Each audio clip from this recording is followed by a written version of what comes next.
Hey guys, how are you doing? I hope you're having a good week and hanging in there. We are almost to the end of the semester, so I am so pleased to take you through to the end of the course in this video.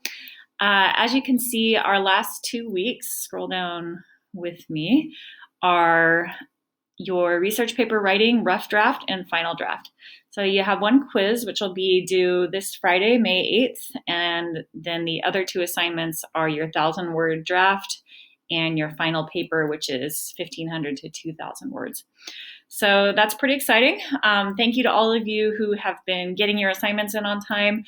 Late discussion posts are not accepted, just for a reminder. I have been getting some of those, and I'm sorry, but the point is to have communication, and if it's done like a month late, then nobody really gets it. So don't do late discussion posts. If you have an issue with access or you're just feeling overwhelmed, I can totally give you extensions. We can talk about rewriting missed papers. I know everybody has crazy stuff going on now, and I commend you for sticking with it and finishing strong, which we're all going to do. Go ahead and start with me on the week 14 assignment, writing your research paper. It's going to give you some information about how to go about your paragraphing.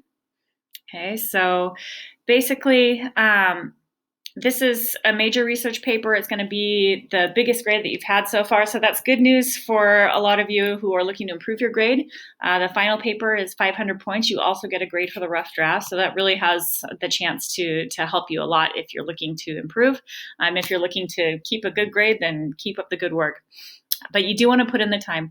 ASC tutoring, I sent that out in an announcement. So if you haven't looked at that, check it out. They are standing by. I spoke with the ASC director this past week, and she said not too many people had taken advantage of that. So the final paper would be a great time to do that. You don't have to have a paper written to set up a session. You could just set up a session to help pick a topic, to help do research, really anything that you're struggling with. They are happy to help. All right, so this is a little bit of information about how to paragraph. Okay, you need to have your outline done before you start. That's going to basically write your paragraphs for you because you'll have your evidence and your topics already decided if you've done a strong outline. And most of you have. The rest of the pages in this module are resource pages. Sorry, the quiz is not a resource page. That's one you're going to want to do. And again, that's this Friday, May 8th. The rest of these are resources. So how do I write an introduction? This is a handout on writing effective beginnings to your papers. So take a look at that.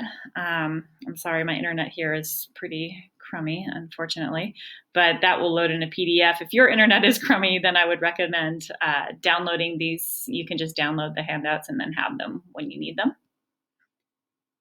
And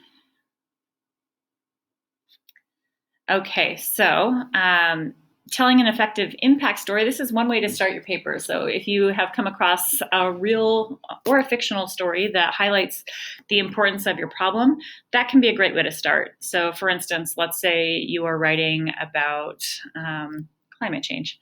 You could give the story of a village that was wiped out by coastal flooding due to climate change. Okay? Just something that's going to make your intro more human, and it's going to make people care about your topic.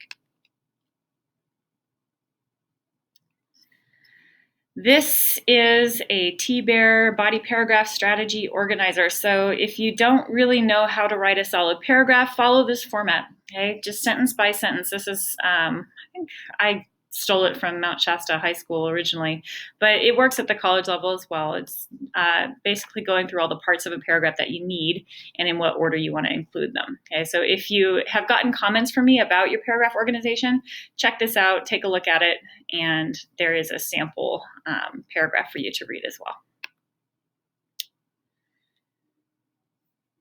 Okay, there's a video tutorial on writing a T-Bear paragraph. Take a look at that if you are interested. This is an excellent resource. This is the Academic Phrase Bank. So a lot of times you can have a tone that is too informal if you just write how you speak. That's what we all naturally want to do. But in a research paper, if you can insert some of these academic phrases, it's going to up the level of your tone.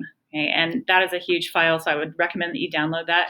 But it's organized into chapters for the function of the language that you want. So for instance, if I am summarizing information, there is a section for that. If I am classifying, clarifying, if I'm discussing findings of a study, all of these are just phrases that you can lift and use in your paper to make your tone sound more academic. And that's not plagiarizing. I'm telling you to copy and paste these, so go ahead and take advantage of that. This is a handout that is from your They Say, I Say textbook, and this is just kind of a handy place where you can go to respond to quotations. Okay, so if you'd like to just, again, use those templates, just copy them and paste them in your paper, and then make sure that they're flowing with your own sentences and paragraphs, of course. These are also all in the back of your They Say, I Say textbook. You've seen this handout before. This one is on using transitions. There is a section on your rubric for transition words, so I'm going to be specifically looking when you start a new idea or when you introduce a contrasting idea. If you're comparing, if you're talking about cause and effect, use these words. Okay, so again, this is part of mastering the language of a research paper, is using the vocabulary, and it's all here for you for the taking. And most of you use these already, but if you think you could improve, check that out. This is a page on writing conclusions.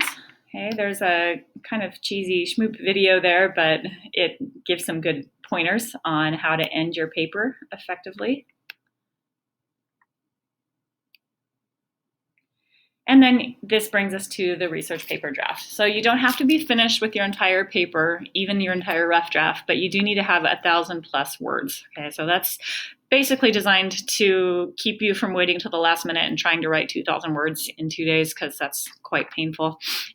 It's 20% of your grade to complete 2 peer reviews, so you will be assigned a peer review, and I'll talk about how to do that. If you haven't done a peer review site, if you haven't done a peer review on Canvas, rather, this is a site that will walk you through how to complete peer reviews in Canvas. Okay, so check those out. You can also email me, of course, but check out those links before you do that. Okay, and if you're struggling to start, these are some steps that you can take to pick a topic that matters to you and to just get going on it. I know it can be daunting when you hear, wow, I have to write 1,500 words, but just start. It's so much better to get something down on paper, something down on the screen, than to just put off the process entirely, which I know is what we all tend to do. Okay, here's a rubric for your draft. And that is the major work for this week. I'm going to go back to our modules page. For next week, if you want to work ahead, you can keep writing, but keep in mind you're going to get those peer review feedback comments from me and from your peers after you turn in that rough draft. So I would caution you on trying to just complete the whole paper and turn it in before you get feedback from your rough draft, because that should be very helpful to you. Okay, but where we turn in the final paper is down here.